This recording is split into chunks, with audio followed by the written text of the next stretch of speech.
Hi everyone, it's McDonald here from Trade with Precision. Welcome to ICE Commentary this week. Looking at the dollar index first of all, and let's start with the daily chart. Got our key level right here that we're literally just closed the week above at 7,700. So you can see how many times we've touched 77, found support and resistance through that zone. We've come up above it, we've found support all the way through it. We broke right up to 78, pulled back into 77, and you might be looking at that saying, well, we're above 77, we're looking bullish for a bounce off it. And on the daily chart, that does look like the most likely scenario. So if we just looked at one time frame and didn't take the big picture into account, then yes, the probability would probably be swaying towards a bounce off 77. However, if we come and look at this on a different perspective and look at it on a weekly chart, firstly I want to point out the times when prices come and broken 77 from the downside, rejected it and rallied. Same thing happened here, broke it ever so slightly, rejected and rallied. Then same thing where we've tested from the downside, come up above it, rejected and failed, rejected, failed and fallen in both instances down to 74.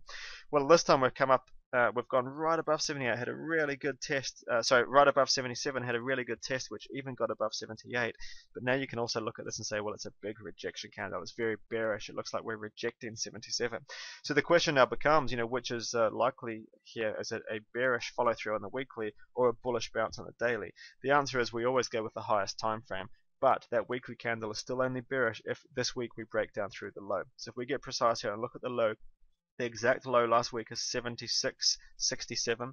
If we break down through that, then we're looking like going lower. We're looking like falling, I would say, to at least 75, maybe even 74. Of course, we've got support in the way where we look for short-term bounces of 76 and then 75, and I still think 74 might be on the cards. But it has to break down through that low first. Now, if it breaks down through that low, well, then the daily setup, that potential setup won't have happened, i.e. it won't have bounced off 77.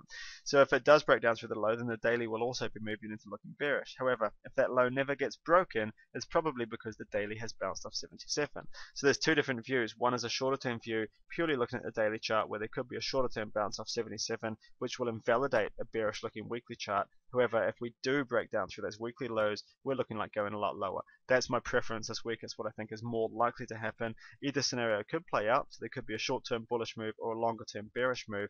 I'm focusing more towards that bearish move. I think we're going lower this week. Let's just have a look at, I want to look at the first three spot currencies on my list here and have a look at those rejecting levels as well. So AUD USD.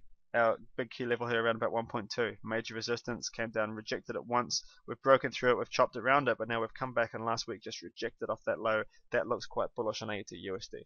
Let's look at Euro Dollar, the really big weighting for the dollar index. And have a look at this. Similar thing, it had a level at 1.3, which we've talked about many times in the past. We've come right down, found support right off it, bounced off it, and a break up through last week's candle would be very, very bullish for the euro and very bearish for the USD.